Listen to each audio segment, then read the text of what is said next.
Kilometre हे माहित नाही, म्हणजे मैल. तुमच्या भाषेत मैल, आमच्या भाषेत आजकालचं किलोमीटर. एक तर रातोरात न्यावं लागल, दुसरी गोष्ट हातोहात न्यावं लागल, आणि तिसरी गोष्ट माझ्या भक्ताचा छळ जर तुझ्या नगरीत झाला तर एक क्षणभर देखील थांबणार नाही. राजाने विचार केला, रातोरात हातोहात हे आपला विषय, भक्ताचा छळ कशाला येतील भक्त तिकडे. आता काय नाही म्हणले देवा, तिन्ही अटी मान्य आहे. लगेचच यंत्रणा राबवली.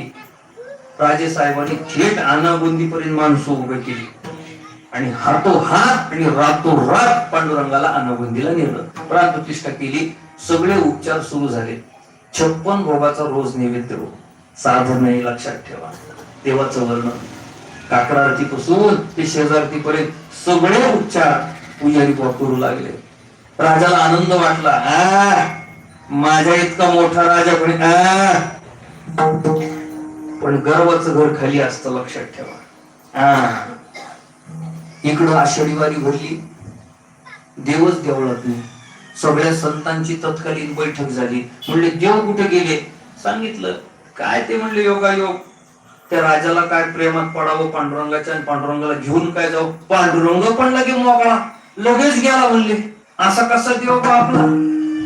असं वर्णन झाल्यानंतर तत्कालीन जी बैठक झाली, त्या बैठकीत संत भानुदास महाराजांची नियुक्ती झाली की तुम्ही जावं आणि त्या अनागोंदीहून पांडुरंगाला परत घेऊन यावं, आहे की नाही.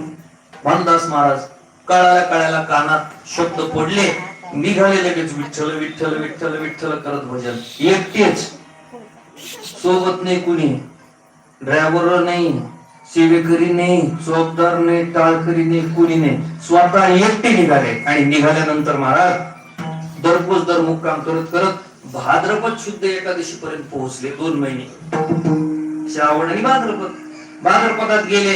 योगायोगानं त्या दिवशी बुधवार होता, पांडुरंगाचा वार. मंदिरापाशी गेले, कळालं हेच पांडुरंगाचं मंदिर, पांडुरंग इथंच आहे. हात लाविताची कुलपे ही गळाली. शेजारतीहून मंदिर बंद झालं. एका दरवाजामध्ये 2 पहारेकरी, असे 9 दरवाजे, म्हणजे 18 पहारेकरी आपोआप बेशुद्ध पडले. आणि 9च्या 9 दार उघडले, कुलपा उघडल्या, आणि भानुदास महाराज थेट पांडुरंगाच्या गाभाऱ्यात. आता पांडुरंगाला भानुदास महाराज सांगू लागले, म्हणले देवा, शेवटी तू सुद्धा श्रीमंताचाच निघाला ना रे. काय चुकलं देवा आमचं? काही नैवेद्यात कमी पडला का तुला? काही उपासनेमध्ये कमी पडला का? तुझे नित्य उपचार आमच्याकडून झाले नाहीत का? भांडू लागले. जवळपास 20 ते 30 मिनिटं भांडले. देवाला भांडावं सुद्धा संतांनीच हो. तुमचं आमचं काही नाही. तुमचं आमचं भांडण फक्त प्रपंचासाठी. देवा लग्न होऊ दे, देवा नातू होऊ दे, नात होऊ दे, काय अमुक अमुक आपल्या प्रापंचिक गोष्टी मागतो देवाला आपण. पण संतांनीच भांडावं देवाला. देवा शेवटी तू पण दाखवूनच दिलं ना. बर मी बोलतोय, मी भांडतोय, आता बोलायला जड झालं का म्हणे.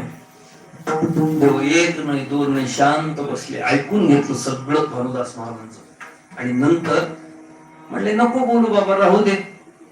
आपल्या भानुदास महाराजांनी पांडुरंगाचं दर्शन घेतलं. जसं खाली वाटले तसं आपल्या गळ्यातला एक तुळशीचा आणि सोन्याचा 9 रत्नाचा हार भानुदास महाराजांच्या गळ्यात टाकला. जसे गळ्यात टाकला, देहभान हरपलेले भानुदास महाराज तसेच निघाले.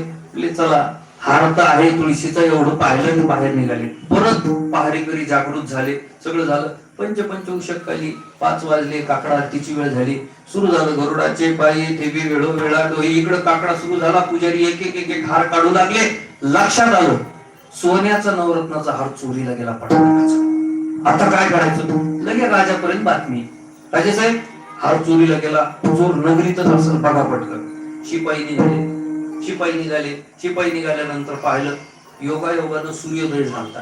त्यांनी स्नान केलं त्या तुंगभद्रा नदीच्या तीरावर, आणि वाळवंटात संध्या करत असताना तो हार चमकला. पाहिलं, म्हणले चोर सापडला. वारकऱ्याचा वेश घेतला म्हणे. शिपायाला काय माहिती वारकरी होते का कोण होते. मुसक्या आवळल्या इकडून. मुसक्या आवळणं म्हणजे जाड सुलीने बांधणं, या हाताला त्या हाताला मुसक्या आवळून उचलून, ज्याला म्हणतात आपल्या बोली भाषेत उचल बांगडी. तशा पद्धतीने त्या अवस्थेमध्ये भानुदास महाराजांना सुला